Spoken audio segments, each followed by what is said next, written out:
আজকের গল্পটা অনেক সুন্দর হবে, সাথে থাকুন, গল্পটা মন দিয়ে শুনুন। ওকে, শুরু হোক। এক গ্রামে একটি ছেলে ছিল। ছেলেটা অনেক গরিব, তার ফ্যামিলি অনেক গরিব ছিল। প্রতিদিন স্কুলে যেত ছেলেটি, তবে ভালো কোনো কাপড় চোপড় ছিল না। কাপড় কিছু জায়গায় ছেঁড়া ছিল, তবু যেন ছেলেটি স্কুলে যেত। তবে সেই ছেলেটি সংসারের জন্য মাঝে মাঝে অন্যের বাড়িতে কাজও করত। তার বাবা এতটাই গরিব ছিল যে ছেলেকে ভালো একটা পোশাক কিনে দিতে পারত না। তবে তার বাবা একদিন তার ছেলেকে যে বলল, ছেলে শোনো, আমি গরিব হয়েছি তাতে কি, স্বপ্নটা কখনো গরিব দেখো না। ছেলেটা এই কথা শুনে আস্তে আস্তে কি করলো, কিছু কিছু করে টাকা গুছালো, পড়ালেখার ফাঁকে ফাঁকে একটা ব্যবসা দিল।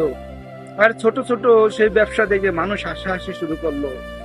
সেই ছেলেটার একদিন এত বড় ব্যবসা হলো, মানুষ তার সাফল্য দেখে চারদিকে ঘিরে আসে। তার কর্মস্থানে শত শত হাজার হাজার মানুষ কাজ করে। তখন তার সাফল্য দেখে একটা ব্যক্তি জিজ্ঞেস করলো, তোমার বাবা তো গরিব ছিল, তুমি এত বড় প্রতিষ্ঠানের মালিক কিভাবে হলো? তখন ছেলেটা মুচকি হেসে দিয়ে বলল যে মানুষ গরিব আর ধনী হয় তার স্বপ্ন আর চেষ্টায়।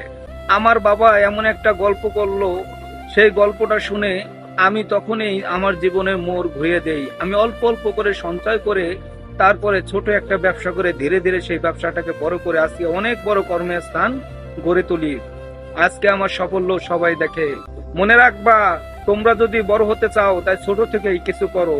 অবশ্যই ভিডিওটা ভালো লেগেছে লাইক কমেন্ট করে জানাবেন এবং কি একটা শেয়ার ফলো করে দিবেন। ধন্যবাদ।